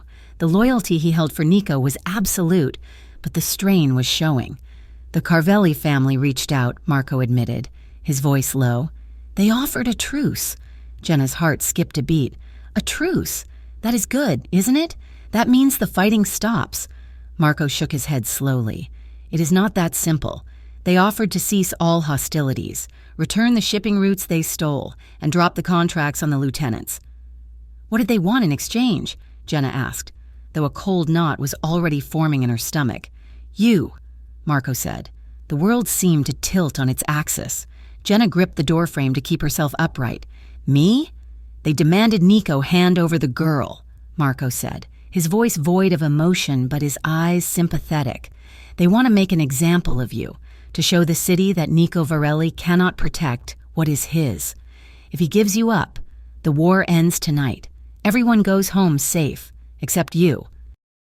"And what did Nico say?" Jenna whispered. "He hung up." Jenna turned and walked away. She didn't feel relief. She felt a surge of volcanic anger that was so hot it burned the tears out of her eyes before they could fall. She stormed into the kitchen. Nico was there, leaning over the sink, splashing cold water on his face. He looked exhausted, his hair dripping, the water soaking the collar of his shirt. He looked up as she entered, water droplets clinging to his eyelashes. "Jenna," he said, reaching for a towel, "I was just coming to find you. We need to move the sleeping arrangements. The guest room faces the street. It is not safe." "Stop," Jenna said, her voice shaking. "Just stop." Nico paused, the towel half raised to his face. He saw the look in her eyes, the fury, the terror, the betrayal, and he lowered his hand slowly. "What is it?" "Marco told me," she said, walking closer until she was standing on the other side of the island. "He told me about the call. He told me about the truce." Nico closed his eyes for a brief second, a muscle feathering in his jaw. "Marco talks too much. He told me that you could have ended this," Jenna accused, her voice rising. "He told me that everyone in this house, everyone on your payroll, is in danger right now because you refused to make a deal. It was not a deal," Nico snapped, opening his eyes. They were dark and stormy. "It was a ransom demand. They wanted me," Jenna shouted. "Me. I am the problem. Nico, I am the reason there is a brick on the floor and men with guns on the roof. If you gave me to them, your men would be safe. You would be safe. And you would be dead," Nico roared back. The sound of his voice, raw and thunderous, silenced the room. He tossed the towel onto the counter with enough force to knock over a salt shaker. "Do you think I am a monster?" Nico asked, his voice dropping to a dangerous, trembling growl. "Do you think I would trade you like a piece of property? Like a crate of contraband? Here, take the girl. Give me my shipping lanes back." "Is that who you think I am?" "I think you are a man who cares about winning," Jenna cried, tears finally spilling over. "I think you are so obsessed with not losing to the Carvellis that you are dragging this out. You are choosing war. Nico, you are choosing violence, and I am the excuse." Nico moved. He rounded the island in 2 strides, closing the distance between them. He didn't touch her, but he stood close enough that she could feel the heat radiating off him. He looked wrecked. The carefully constructed mask of the Don was gone, replaced by a man who looked like he was bleeding out from the inside. "I'm not choosing war," he rasped, his voice breaking. "I am choosing you." Jenna froze. "What?" "I cannot do it," Nico said, shaking his head, his hands clenching and unclenching at his sides. "I cannot stomach the thought of them laying a hand on you. The moment they said your name, the moment they suggested I hand you over—" He let out a sharp, incredulous laugh that sounded more like a sob. "I wanted to burn the entire city down just for asking." "Because I am your weakness?" Jenna asked softly, her anger wavering. "Because I am the symbol?" "No!" Nico shouted, then lowered his voice, stepping closer until his shoes bumped against hers. "Because you are the only thing in my life that makes sense. You are the only thing that is clean. You are the only thing that makes me want to be better than what I am." The confession hung in the air between them, heavy and suffocating. Jenna stared up at him, her breath hitching in her throat. She searched his face for a lie, for the strategic manipulation she had come to expect, but she found nothing but raw, bleeding honesty. He wasn't looking at her like a prize or a pawn. He was looking at her like she was the oxygen in the room and he was suffocating. "Nico," she breathed, the anger drained out of her, leaving her feeling hollow and exposed. The hum of the refrigerator seemed to grow louder in the sudden silence. Nico reached out. His movement was hesitant, uncharacteristically unsure. His fingertips brushed against her cheek, catching a tear that was tracking down her jaw. His hand was trembling slightly. "I have spent my whole life in the dark," Nico whispered, his eyes searching hers. "I did not know how dark it was until you showed up with your sketchbooks and your stubbornness and your light. I cannot send you away, Jenna, not because of my pride, but because I do not know how to exist in a world where you are not safe." Jenna leaned into his touch. She couldn't help herself. The fight had exhausted her, and the warmth of his hand was the only anchor she had left. She closed her eyes, letting out a shaky breath. "You are going to get yourself killed," she whispered. "Then I die trying," Nico murmured. He stepped in, closing the remaining gap. He wrapped his arms around her, not with the possessive grip he used in public, but with a desperate, crushing hold. He buried his face in the crook of her neck, breathing her in. Jenna's arms wound around his waist. She pressed her cheek against his chest. She could hear his heart thundering beneath the fabric of his shirt, a frantic, heavy rhythm that matched her own. For a long moment, they just stood there by the kitchen sink, the most dangerous man in the city, and the seamstress who had ruined him. His hand moved slowly up and down her back, a soothing, repetitive motion. "I will find a way out," Nico said into her hair, his voice muffled. "I swear to you, I will dismantle it, the business, the territory. I will burn it all if that is what it takes to get us out. I will find a way for us to leave." Jenna pulled back slightly, tilting her face up to look at him. "Do you mean that?" "Yes," Nico said. His gaze dropped to her lips. The air between them thickened, charging with a different kind of electricity. It wasn't the adrenaline of danger anymore. It was the heavy, magnetic pull of two people who had just stripped their souls bare. Nico's hand slid up to cup the back of her head. He leaned down. His lips hovered inches from hers. His breath was warm against her skin, tasting of coffee and desperation. Jenna's eyelids fluttered shut. She parted her lips, ready to meet him, ready to lose herself in the promise he had just made. "Weep, weep, weep." The shrill, piercing wail of the security alarm slashed through the room. They sprang apart as if physically struck. The intimacy vanished, replaced instantly by adrenaline. "Status," Nico barked, already moving toward the command center, his hand automatically going to the waistband where his gun was tucked. Jenna followed him, her heart leaping into her throat. "Is it an attack? Are they here?" They burst into the dining area. Marco was already typing furiously at the console, bringing up the external feeds. "It is not the perimeter alarm," Marco said, his face pale in the glow of the screens. "It is the news alert system. You set a keyword trigger for Jenna's address. Put it on the main screen, Nico ordered. Marco hit a key, and the large monitor on the wall flickered to life. It was a live news broadcast. The banner at the bottom of the screen read, "Breaking news, explosion in residential district." Jenna gasped, her hands flying to her mouth. On the screen was a building engulfed in flames. Orange and black smoke billowed into the night sky, blotting out the stars. Fire trucks were surrounding the structure, their hoses spraying useless arcs of water into the inferno. It was her building. "No," Jenna whispered, the sound barely audible. "No, no, no." "The fire started approximately 20 minutes ago," the news anchor was saying. "Authorities suspect a gas leak in a third-floor apartment triggered the blast. Tenants were evacuated, but the structure is likely a total loss." The camera zoomed in on a window. Her window.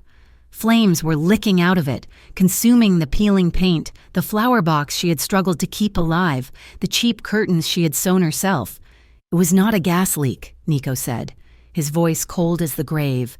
"It was an incendiary device." Jenna stared at the screen, her vision blurring. It wasn't just wood and brick burning. It was her father's watch, sitting in the top drawer of her nightstand. It was the stack of sketchbooks under her bed, 5 years of designs, of dreams, of the portfolio she was going to use to apply to design school. It was the photo album on the shelf, the only pictures she had of her parents together before the accident. It was her sewing machine, the one her mother had bought her with her first paycheck after the factory closed. It was everything. The Carvellis hadn't just threatened her life, they had erased her. They had burned away every trace of Jenna Cole until there was nothing left but the clothes on her back and the man standing next to her. "They did this," Jenna said, her voice trembling with a rage so profound it felt like it was cracking her ribs. "They burned it all. I will kill them," Nico vowed, his hand gripping the back of Marco's chair so hard the leather creaked. "I will hunt down every single person who lit a match." "It does not matter," Jenna screamed, spinning around to face him. "It is gone. Nico, my dad's things are gone. My work is gone. You cannot shoot the fire. You cannot kill the ashes." She felt suffocated.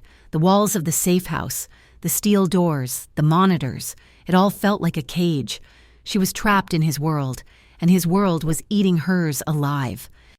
"I have to go," Jenna said, panic rising in her chest.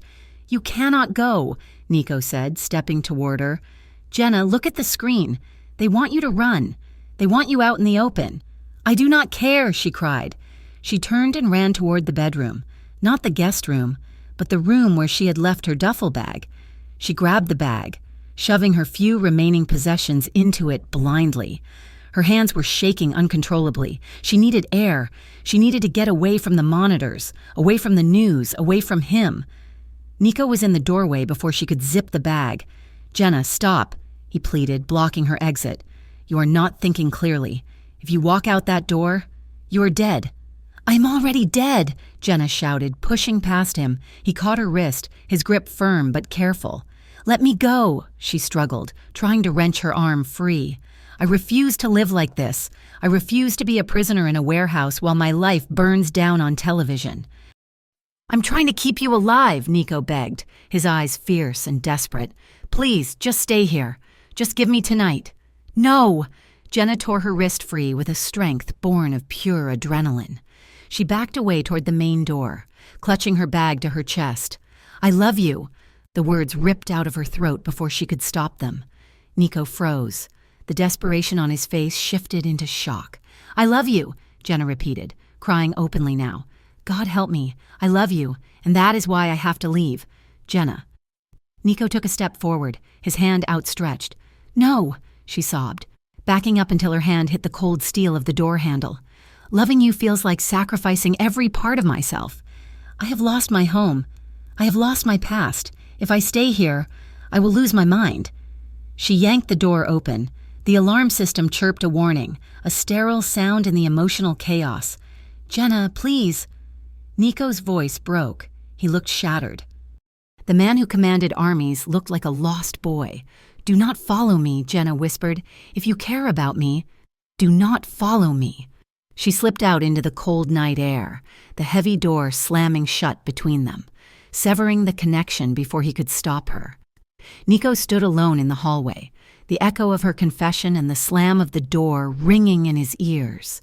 He stared at the steel barrier, his hand still reached out, fingers curling into a fist as he realized that for all his power, for all his guns and money, he had just lost the only thing that mattered. The neon sign of the motel flickered with a rhythmic, electric buzzing sound that Jenna had started to use as a metronome for her anxiety. It was a cheap place on the edge of the industrial district, the kind of establishment where people paid in cash and asked no questions. It was exactly the sort of place Jenna Cole never thought she would call home. But for the last 3 days, Room 12 had been her entire world. She sat on the edge of the lumpy mattress, staring at the burner phone Marco had slipped into her pocket right before she walked out of the safe house. It was a blocky, outdated model that felt heavy in her hand. She had not turned it on. To turn it on felt like an admission that she was not as free as she pretended to be. Instead, she lived in a terrifying limbo. She'd gone back to the clothing store, begging her manager for shifts under the guise that her apartment fire had left her scrambling for cash. The manager, pitying the dark circles under her eyes, had put her on the closing rotation. It was a mistake. Every customer who walked through the glass doors made Jenna's heart slam against her ribs. She found herself scanning waistbands for the bulge of a weapon. She watched reflections in the shop windows. She analyzed shoes. Heavy boots meant trouble. Running shoes meant a scout. Nico had taught her how to look, and now she could not stop seeing the danger woven into the fabric of the ordinary world. She also saw the black sedan parked across the street. It was always there. Sometimes it was a gray coupe, sometimes a delivery van, but the presence was constant. Nico's men. She hated them, she needed them. The contradiction tore at her chest every time she walked to the bus stop, keeping her head down, feeling the weight of invisible eyes on her back. Across the city, Nico Varelli was tearing the underworld apart. He sat in the back of his armored SUV, watching a warehouse burn. It was one of the Carvelli family's primary distribution hubs for counterfeit goods. His men had hit it 20 minutes ago, swift and brutal. "Boss," Marco said from the front seat, his voice cautious. "We have secured the perimeter. No casualties on our side." Nico did not answer. He was staring at the flames, but he was not seeing the fire. He was seeing Jenna's face as she backed away from him. He was hearing her say she loved him in the same breath she said she had to leave him. The self-loathing was a physical weight in his gut, heavier than the gun in his holster. He wanted to drive to the motel. He wanted to kick down the door of room 12 and drag her back to the fortress where she was safe. He wanted to wrap her in his arms and refused to let go, but he stayed away. He knew that if he saw her, if he smelled her scent and looked into her terrified, defiant eyes, he would never have the strength to let her walk away again. And he had promised her independence. He had promised not to treat her like property, so he burned his enemies instead, channeling his heartbreak into a warpath that was turning the streets red. "Drive," Nico ordered, his voice like gravel. "We hit the next location in 1 hour." The distance Nico placed between them, meant to be a mercy, became the crack in the armor that the Carvellis were waiting for. It happened on a Tuesday evening. The rain was falling in sheets, turning the city into a blurred watercolor of gray and black. Jenna was closing the register at the store, her hands moving mechanically over the receipts. When the store phone rang, she picked it up. "Style Haven, this is Jenna." "Jenna, oh God, Jenna, you have to help me." It was Lauren, Jenna's coworker, the bubbly girl who usually talked about her boyfriend and nail polish colors. Now, her voice was high, tight, and bordering on hysteria. "Lauren," Jenna gripped the phone tighter. "What is it? Where are you?" "I'm at the old lot near the stadium," Lauren sobbed. I think someone is following me. A car has been behind me for miles. I pulled off to lose them, but they stopped at the exit. I am scared to get out of the car. You are the only person I knew who was working tonight. Please." "Jenna, I do not know what to do. Did you call the police?" Jenna asked, her training kicking in. "My phone is dying," Lauren wailed. "Please, Just come get me. My car will not start. I am all alone out here." Jenna looked at the black sedan parked across the street from the store. She knew she should walk out there and knock on the window. She knew she should tell Nico's men. But if she did that, she was admitting she belonged to Nico. She was admitting she couldn't handle a frightened friend without the Mafia holding her hand. "I am coming," Jenna said. "Stay in the car. Lock the doors." She hung up and grabbed her coat. She slipped out the back exit of the store, avoiding the front window where the watchers were stationed. It was a foolish, reckless act of rebellion, fueled by the desperate need to be the hero of her own story for once. She took a taxi to the stadium lot. It was a desolate expanse of cracked asphalt, lit by a single flickering streetlight. The rain hammered against the roof of the cab as Jenna paid the driver and stepped out. "Lauren?" she called out, squinting through the downpour. She saw Lauren's small Honda parked near the back fence. Lauren was standing outside the car, her arms wrapped around herself, shivering violently. "Jenna!" Lauren cried out, relief washing over her face. Jenna ran toward her, splashing through puddles. "Get in the cab! I told the driver to wait!" She stopped. Lauren wasn't looking at her anymore. She was looking at the ground, tears streaming down her face. "I'm sorry," Lauren whispered, her voice barely audible over the rain. "They said they would hurt my sister. I am so sorry." The realization hit Jenna a second too late. The sliding door of a dark van parked in the shadows behind the Honda flew open. 3 men in tactical gear surged out. Jenna spun around to run, but a hand clamped over her mouth, pulling her back against a hard chest. She kicked and thrashed, biting down on the gloved hand, but a needle pricked her neck. A hood was shoved over her head, plunging her world into darkness. "Secure her," a voice barked. She was lifted off her feet and thrown into the back of the van. The last thing she heard before the doors slammed shut was the sound of Lauren sobbing in the rain, alone in the empty lot. At the safe house, the silence was shattered by a curse that made the walls shake. "We lost the signal," Marco shouted, his fingers flying across the keyboard. Nico, who had been cleaning his weapon at the table, was on his feet instantly. "What do you mean you lost it?" "The burner phone," Marco said, his face pale. She turned it on for 3 seconds, and then it went dead. The GPS pinged near the stadium, then vanished. "Someone is jamming the frequency." Nico stared at the screen. The dot that represented Jenna's life was gone, the control he had maintained for years. The icy discipline that made him a leader. Fractured. It didn't crack. It exploded. He swept the gun-cleaning kit off the table with a roar of pure, unadulterated fury. Metal parts scattered across the floor with a clatter that sounded like gunfire. "They have her," Nico said, his voice terrifyingly quiet. "While I was busy burning their money, they took her." "Boss, we have the raid on the shipping yard scheduled for—" "Cancel it," Nico ordered, walking toward the weapons locker. He didn't look like a general anymore. He looked like a man possessed. "Cancel everything. Pull every man from the street. I want eyes on every road, every bridge, every tunnel." "Where do we start?" Marco asked, grabbing his own vest. "The signal jammer," Nico said, racking the slide of a fresh pistol. "Only one crew in the city has access to military-grade jamming tech that works that fast." "It is not the Carvellis. It is the traitor."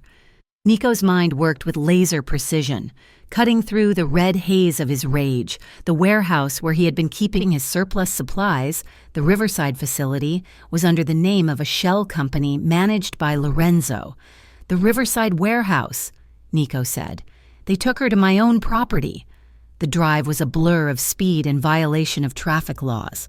Nico did not speak. He did not blink. He drove with one hand on the wheel and the other gripping his phone, coordinating a strike team that was moving to converge on the river. They arrived at the perimeter of the abandoned warehouse. It was dark, silent and imposing against the stormy sky. "Heat signatures inside," Marco reported, looking at a tablet linked to a drone overhead. 5 hostiles, 1 stationary target in the center. "That is her," Nico said. He didn't wait for the team to stack up. He didn't wait for a plan. He kicked the side door open and moved into the darkness. Inside, the warehouse smelled of rust and damp earth. In the center of the vast, empty space, A single work light illuminated a chair. Jenna was tied to it. Her head was lolling forward, her hair matted with rain and sweat. There was a dark bruise blossoming on her cheekbone. Standing over her was Rafe, the Carvelli enforcer, a man with a reputation for enjoying his work too much. "Wake up, princess," Rafe sneered, tapping her face with the barrel of his gun. "Your boyfriend isn't coming. He's too busy counting his money." Jenna lifted her head slowly. Her eyes were swollen, but there was a fire in them that Rafe couldn't extinguish. "He is coming," she rasped, spitting blood onto the concrete floor. "And when he gets here, you are going to wish you were in jail." Rafe laughed. "He abandoned you in a motel. Sweetheart, you are nothing to him but a loose end." The metal door at the far end of the warehouse didn't open. It disintegrated. The explosion blew the hinges inward with a deafening boom. Through the smoke and debris, Nico Varelli emerged. He wasn't wearing a suit. He was wearing tactical gear, his face smeared with soot, his eyes burning with a violence that promised death. "Get away from her!" Nico roared. Rafe spun around, raising his weapon, but he was too slow. Nico fired 2 shots, precise and lethal, dropping the guard standing near the pillar. Chaos erupted. The other 3 men in the shadows opened fire.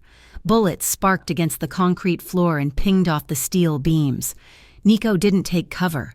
He ran. He sprinted straight through the line of fire. His eyes locked on Jenna. He reached the chair just as the wood splintered near her head from a stray bullet. "Nico!" Jenna screamed. He threw his body over hers, shielding her with his own bulk. He fired blindly over his shoulder, suppressing the shooters, while his other hand drew a knife from his belt. With one savage motion, he slashed the ropes binding her wrists. "Get down!" he shouted, dragging her off the chair and behind a stack of rotting shipping crates. Jenna collapsed against him, her hands grabbing his vest. He felt solid, real, and terrified. "You came," she sobbed, the adrenaline finally crashing into her system. "I told you," Nico gritted out, reloading his weapon with shaking hands. "I told you I would burn it all down." He popped up, firing 3 controlled bursts. A scream echoed from the darkness. Marco and the strike team had breached the side entrance, flanking the remaining shooters. The sound of gunfire reached a crescendo and then, abruptly, fell silent. "Clear!" Marco's voice rang out. Nico didn't care. He dropped his gun and turned to Jenna. He grabbed her face between his hands, his fingers smearing blood and soot on her skin as he frantically scanned her for injuries. "Did they shoot you?" he demanded, his voice cracking. "Jenna, look at me. Look. Are you hit?" "No," she wept, shaking her head. "I am okay. They hit me. Rafe hit me." Nico looked at the bruise on her cheek, and a fresh wave of fury darkened his eyes, but he pushed it down. He needed her to be alive more than he needed to kill Rafe again. "I have you," he whispered. "I have you." He pulled her into him, crushing her mouth to his. It wasn't a romantic kiss. It was desperate. It tasted of copper and salt and terror. He kissed her like he was trying to breathe life back into himself. Jenna clung to him, her fingers digging into his shoulders, anchoring herself to the only thing in the world that felt safe. "We need to move," Marco said gently, appearing beside them. "Police will be here in 3 minutes." Nico broke the kiss but didn't let go of her. He scooped her up into his arms, carrying her out of the warehouse as if she weighed nothing. Jenna buried her face in his neck, closing her eyes against the flashing lights of the approaching sirens. They didn't go back to the safe house. It was compromised. Marco drove them to a small, anonymous motel 20 miles out of town, a different kind of motel, one that felt like the end of the world. The room was quiet. The only sound was the hum of the heater and the distant wail of sirens fading into the night. Jenna sat on the edge of the bed. She had showered, washing away the grime of the warehouse, and was wearing one of Nico's spare t-shirts that reached her knees. She looked small, fragile, and incredibly beautiful. Nico sat on the floor in front of her. He had a first aid kit open. He took an ice pack wrapped in a towel and gently pressed it to her cheek. His hands, which had dealt death less than an hour ago, were trembling with tenderness. "I'm sorry," he whispered, his eyes fixed on the bruise. "I should have been there. I should never have let you leave. I left you," Jenna corrected him softly. She reached out, her fingers tracing the sharp line of his jaw. "I thought I could go back to being normal. I thought if I just pretended hard enough, the monsters would go away." "The monsters do not go away," Nico said, leaning his face into her palm. "You have to fight them." "I know," Jenna said. Her voice shook, but her eyes were clear. "When I was in that chair, when Rafe told me you weren't coming, I didn't care about dying. I cared that the last thing I ever said to you was, 'Don't follow me.'" She took a ragged breath. "Trying to live without you for 3 days felt like cutting off my own arm. I hated it. I hated every second of being safe if it meant being alone." Nico looked up at her. The vulnerability in his expression was absolute. He shifted, rising to his knees so his face was level with her chest. He rested his forehead against her thighs, letting out a long, shuddering sigh of surrender. "I do not know how to be a good man, Jenna," he confessed into the fabric of her shirt. "I have been a weapon since I was 15 years old. I do not know how to be gentle. I do not know how to be what you need." "You came for me," Jenna whispered, stroking his hair. "You shielded me. That is a good man." "I want to learn," Nico said, lifting his head to look at her. "If you will have me, if you can stand to look at me after what I did tonight. I want to learn how to be yours." "I'm already yours," Jenna said. "I think I have been yours since you put on my sweater." A ghost of a smile touched Nico's lips. He stood up slowly and climbed onto the bed beside her. He didn't try to take things further. He just pulled her down with him, wrapping his arms around her waist, pulling her back against his chest. Jenna tangled her fingers with his. They lay face to face, foreheads touching, breathing in the same rhythm. "I love you," Nico whispered into the space between them. "I love you too," Jenna replied. He kissed her then. It was slow, lingering, and full of promise. It was a kiss that sealed a pact. There was desire there, burning hot and heavy, but it was overshadowed by the aching, overwhelming relief of simply being alive. Outside. The storm had passed. Inside, wrapped in the thin motel blanket, Jenna finally closed her eyes and slept, knowing that the man holding her would burn the world down before he let anything wake her up. The morning sun sliced through the thin curtains of the motel room, casting stripes of pale gold across the bedspread. It was a quiet, unassuming light, the kind that promised a normal Tuesday, oblivious to the violence of the night before. Jenna stirred, her body aching with a dull, heavy fatigue, but the panic that had lived in her chest for days was gone. In its place was a solid, comforting weight. She opened her eyes to find Nico's arm draped over her waist, his breathing slow and steady against her neck. She shifted slightly, turning to face him. In the daylight, he looked younger. The harsh lines of command that usually etched his forehead were smoothed out by sleep. There were bruises on his bare forearms, souvenirs from the warehouse, and a small cut on his lip. But he looked peaceful. Nico opened his eyes. There was no moment of disorientation, no reaching for a weapon. He simply focused on her face, his dark eyes clearing instantly. "Good morning," he rasped, his voice thick with sleep. "Good morning," Jenna whispered back. They shared a smile. It was small, fragile, and terrified of breaking, but it was real. For a moment, they weren't a mafia boss and a seamstress. They were just two people who had survived the dark. Nico reached out, his thumb tracing the line of her jaw where the bruise from Rafe was beginning to bloom purple. His expression darkened with guilt, but Jenna covered his hand with hers, stopping him from spiraling. "I am okay," she said firmly. "We are okay." Nico exhaled slowly, pulling her closer until their foreheads touched. "We are alive, but we are not safe yet.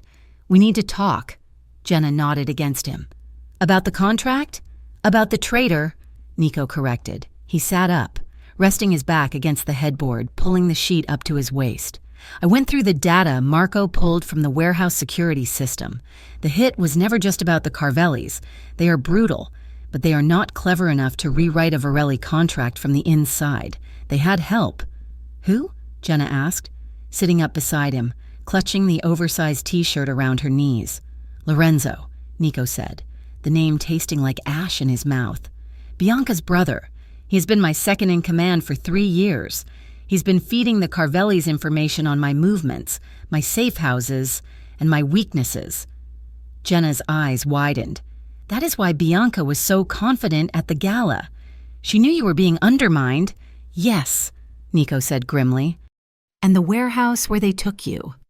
It is listed under a shell company. I recognized the tax ID this morning. It belongs to Lorenzo. He sold you out. Jenna, he told them where the burner phone was. He told them you were the pressure point to break me. Jenna felt a cold chill run down her spine, but it was quickly replaced by a spark of anger. She was done being the victim. She was done being the pressure point. So what do we do? She asked. I go to the auction tonight, Nico said, his voice turning hard. Lorenzo is hosting a high-stakes underground auction at the Obsidian Club. He thinks I am scrambling to hide you. He thinks I am broken. I am going to walk in there and put a bullet in his chest. No, Jenna said. Nico looked at her, surprised. Jenna, he kidnapped you. He burned your home. And if you walk in there shooting, his security will cut you down before you reach the door. Jenna argued, her mind racing. You said it yourself. He expects you to be a brute force. He expects the mafia boss who breaks things. What are you suggesting? Nico asked, watching her with narrowed eyes. I am suggesting we change the narrative, Jenna said. Swinging her legs off the bed, she stood up, pacing the small room, her mind working through fabrics and silhouettes. He expects you to come in tactical gear or a heavy suit, ready for war. He does not expect you to walk in as a ghost. A ghost? We are going to walk right past his security, Jenna said, turning to him with a fierce determination. I am going to style us. I am going to alter the perception of everyone in that room. We are not going to be Nico Varelli and his girlfriend. We are going to be buyers, and we are going to take him down from the inside. Nico watched her. He saw the fire in her eyes, the way her hands moved as she visualized the plan. He didn't see a fragile girl who needed protection anymore. He saw a partner. Okay, Nico said slowly, a slow, dangerous smile spreading across his face. Tell me what you need. 3 hours later, they were in a secondary safe house, a small basement apartment Marco had secured. The air was thick with the smell of steam and starch. Jenna was working with a frantic, surgical precision. She had sent Marco out with a list of very specific items: a high-collar velvet coat, thick-rimmed glasses, a wig, and a sewing kit. Now, she was on her knees, pinning the hem of Nico's trousers.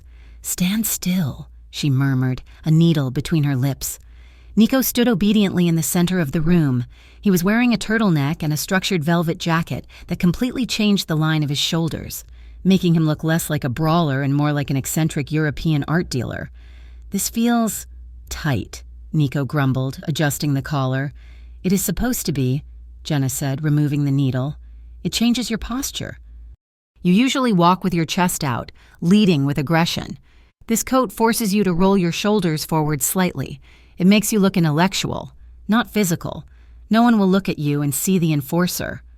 She stood up and stepped back, critical eyes scanning her work. She had done the same for herself.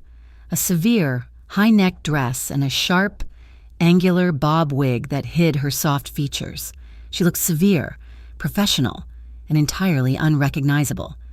Nico walked over to the mirror. He stared at his reflection, tilting his head. I do not recognize myself. That is the point, Jenna said, packing away her needles.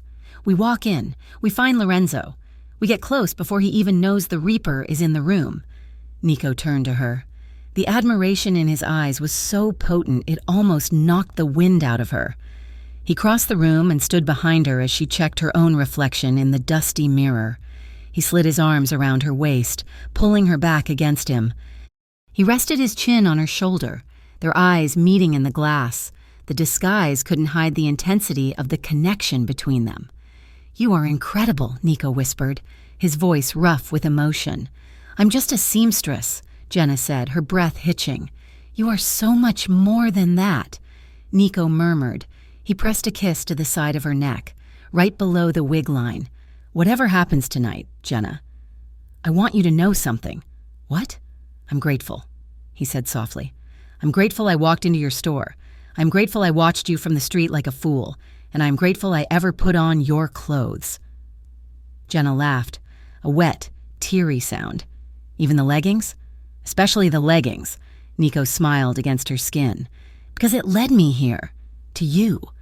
He turned her around in his arms, his expression sobering. "Stay close to me tonight. If I give the signal, you run. You do not look back. You run." "I am not running," Jenna promised, gripping his lapels. "We finish this together." The Obsidian Club was a cavern of shadows and gold leaf, hidden beneath an old theater in the city center. The air was heavy with cigar smoke and the scent of expensive bourbon. The room was filled with the city's criminal elite, men and women who traded in secrets, weapons, and lives. Jenna walked in on Nico's arm. Her heart was hammering a frantic rhythm against her ribs, but her face was a mask of bored indifference. Behind the thick-rimmed glasses, Nico looked scholarly and unassuming. They moved through the crowd. Jenna played her role perfectly. She was the stylist, the assistant, the person who made things run smoothly. She fussed over Nico's cuff, using the motion to whisper into his ear. "Security at the north exit," she murmured, brushing lint off his shoulder. 2 men, heavily armed. "Copy," Nico whispered back. "Lorenzo is on the mezzanine," Jenna added, her eyes darting upward behind her dark glasses. "He's drinking champagne. He looks comfortable. He won't be for long," Nico said. They worked their way through the room, blending in, becoming part of the background noise. Jenna used her knowledge of the layout. She had studied the blueprints Marco found to guide them toward the stairs that led to the VIP section. As they reached the top of the stairs, the air shifted. Lorenzo was holding court at a large circular table, surrounded by his personal guards. He was laughing, a glass of vintage scotch in his hand, looking like a man who had just won a kingdom. Nico and Jenna approached the table. "Gentlemen," Nico said, his voice pitched slightly higher, the accent clipped and foreign. "I believe you have an item up for bid that belongs to me." Lorenzo looked up, annoyed. "This is a private table. Who are you?" Nico smiled. It was a cold, terrifying expression that didn't reach his eyes. He reached up and slowly removed the thick-rimmed glasses. He straightened his spine, shaking off the posture Jenna had sewn into the coat. "Hello, Lorenzo," Nico said, his voice dropping back to its natural, lethal rumble. Lorenzo's face went white. He dropped his glass. It shattered on the floor, the sound echoing through the sudden silence. "Nico," Lorenzo gasped. "Kill him!" The guards moved instantly. 3 men raised their weapons. Jenna didn't think. She didn't freeze. She acted. She was carrying a large, structured garment bag, part of her cover as the stylist. As the guard closest to Nico raised his gun, Jenna swung the bag with all her strength. The heavy, metal-reinforced bottom of the bag slammed into the guard's arm, knocking his aim wide. The gun went off, the bullet shattering a bottle of vodka on the bar behind them. The distraction was all Nico needed. He moved in a blur. He disarmed the guard Jenna had struck, spun him around, and used him as a shield while he leveled his own weapon at Lorenzo's head. "Nobody moves," Nico roared, "or the traitor dies first." The music cut out. The room froze. Every gun in the place was drawn, but Nico had the high ground, and he had the barrel of his pistol pressed against Lorenzo's sweating forehead. "Call them off," Nico ordered, jamming the gun harder into Lorenzo's temple. "Stand down," Lorenzo shrieked, his voice cracking. "Do not shoot." The guards hesitated, weapons still raised. "You have 2 choices, Lorenzo," Nico said, his voice calm and cold. "Choice 1. I paint this wall with your brains, and we see who walks out of here alive. Choice 2. You pull out your phone and you transfer the digital file of the contract, the one with the edits you made, to my secure server." I do not know what you are talking about," Lorenzo stammered. "Do not lie to me," Nico hissed. Jenna found the trail. "We know you sold the location. We know you sold her. Transfer the file now." With shaking hands, Lorenzo reached into his pocket. He tapped the screen, tears of fear leaking from his eyes. A moment later, Nico's phone buzzed in his pocket. "Marco has it," Nico said. "It is verified." "Okay, you have the proof," Lorenzo pleaded. "Now let me go. We are family." "Nico." "We were family," Nico said. "Now, you're just a liability." The room held its breath, expecting the execution. Jenna watched, her hands trembling, wondering if the man she loved was about to become a murderer in front of her eyes. Nico lowered the gun. He stepped back, shoving Lorenzo away with disgust. "I am not going to kill you, Lorenzo," Nico announced, his voice carrying to the rafters of the silent club. Lorenzo blinked, confused. You are not." "No," Nico said. He pulled out his own phone and held it up. "Because killing you is too easy. Instead, I just forwarded the proof of your betrayal to the Carvelli family, and I sent a copy to every capo in the Varelli organization." Lorenzo's eyes bulged. "You did what?" "They know you played both sides," Nico said, buttoning his jacket with a calm, deliberate motion. "They know you stole from the Carvellis to pay me, and you stole from me to pay them. You are a man without a flag, Lorenzo, and the wolves are hungry." Lorenzo looked at his phone, which had started to buzz incessantly. He looked at the exit, terror dawning on him. "I'm stepping down," Nico announced to the room. "The Varelli territory is open. Do what you want with it, but anyone who comes after me, or the woman standing next to me, will deal with a ghost who knows where all the bodies are buried." He turned to Jenna, extending his hand. "Ready?" Jenna took his hand. "Ready." They didn't run. They walked. They walked past the stunned guards, past the terrified Lorenzo, who was already frantically dialing numbers that wouldn't answer, and out the service door into the cool night air. They moved quickly down the alley, their fingers entwined, putting distance between themselves and the life Nico had just incinerated. "You let him live," Jenna said, her voice full of wonder as they reached the end of the block. "He's dead already," Nico said simply. "The streets will take care of him. I did not want his blood on my hands. Not tonight." He stopped under a streetlight and turned to her. He looked lighter, as if a heavy coat had been stripped from his shoulders. "What does this mean?" Jenna asked. "Stepping down? Can you really just walk away?" "I've been moving money into clean accounts for months," Nico admitted. "Investments. Real estate. VC Atelier." "VC Atelier?" Jenna asked, confused. "Varelli and Cole." Nico smiled, brushing a stray lock of hair from her forehead. "It is a legitimate business, fully funded, waiting for a head designer." "You did that?" Jenna whispered. "I told you," Nico said intensely. "I wanted to find a way out. I'm going to dismantle the rest of the network from the shadows. I will hand over the evidence to the authorities anonymously. I will burn the throne so no one can sit on it. It will be dangerous for a while. We will have to look over our shoulders." "I'm good at looking over my shoulder," Jenna said. "I know," Nico said, pulling her close. "But from now on, you only have to look forward, because a life where you are a target is no life I want. I choose you, Jenna. I choose us." 6 months later, the coastal town was small, sleepy, and smelled of salt and pine. It was a place where people didn't lock their doors, and the biggest news was the high tide. On the main street, a small boutique with a sleek minimalist sign reading VC Atelier had a line out the door. Inside, Jenna Cole was pinning a dress on a bride, laughing as she worked. She looked different. The dark circles were gone. Her movements were light, unburdened. When the last customer left, she flipped the sign to closed and locked the door. She walked up the stairs to the apartment above the shop. It was cozy, filled with plants and books, a smaller, safer version of the loft they had left behind. "I am home," Jenna called out, kicking off her shoes. "In here," a deep voice replied from the living room. Jenna walked in and stopped dead. A laugh bubbled up in her chest, bright and uncontrollable. Nico was standing in the middle of the rug. He was holding a spatula, and he was wearing her gray oversized cable knit sweater and a pair of black leggings. He spun around, striking a ridiculous, high-fashion pose, jutting his hip out. "Well," he asked, deadpan, "how is the silhouette? I feel like the winter collection is really speaking to me." Jenna burst into laughter, doubling over, clutching her stomach. "You look ridiculous." "I think I look chic," Nico countered, walking over to her. The leggings were stretched to their limit over his muscular thighs, and the sweater was tight across his chest, but he wore them with the confidence of a king.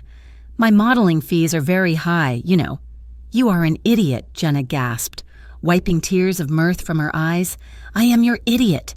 Nico corrected her gentle. The humor in his eyes softened into something warmer, deeper. He stepped close, wrapping her in his arms. The familiar scratchy wool of the sweater against her cheek brought a rush of memories. The fear of that first night, the gun on the dresser, the terror of the unknown. But now, it just felt like safety. Nico rested his forehead against hers. "You know," he murmured, his voice rumbling in his chest. "The first time I wore this, I did it to survive. I did it because I had to hide." "And now?" Jenna asked, looking up into his eyes. "Now," Nico said, tightening his hold on her. "I do it because it smells like you. I do it because your clothes, your scent, your world, they are the only things that truly feel like home." Jenna smiled, her heart swelling until she thought it might burst. "Welcome home, Nico." He kissed her. It was a slow, lingering kiss, tasting of the dinner he was cooking and the ocean breeze coming through the window. It was a blend of passion, relief, and quiet joy. There were no sirens in the distance. There were no guards at the door. There was just the two of them, standing in a pool of evening light, held together by the fierce, chosen love they had fought so hard to protect. Jenna pulled back, grabbing his hand. "Come on, supermodel, let's eat. I have a new design for a jacket I want to show you." "Does it have a holster?" Nico asked, letting her lead him to the kitchen. "No," Jenna said firmly. "It has pockets for snacks." "Perfect," Nico said. And together, they walked into the kitchen to bicker, to eat, and to plan a future that belonged only to them. Thank you so much for reading this story. I hope you enjoyed the journey of Jenna and Nico from that terrifying night in the apartment to their quiet life by the sea. I would love to know what you thought of the ending. Did Nico's fashion show in the final scene make you smile? Please leave a comment below letting me know where you are reading from. It is always amazing to see how far these stories travel. If you enjoyed this, please make sure to subscribe to Mafia Romance Stories for more passionate, thrilling, and emotional tales. Don't forget to share your thoughts in the comments.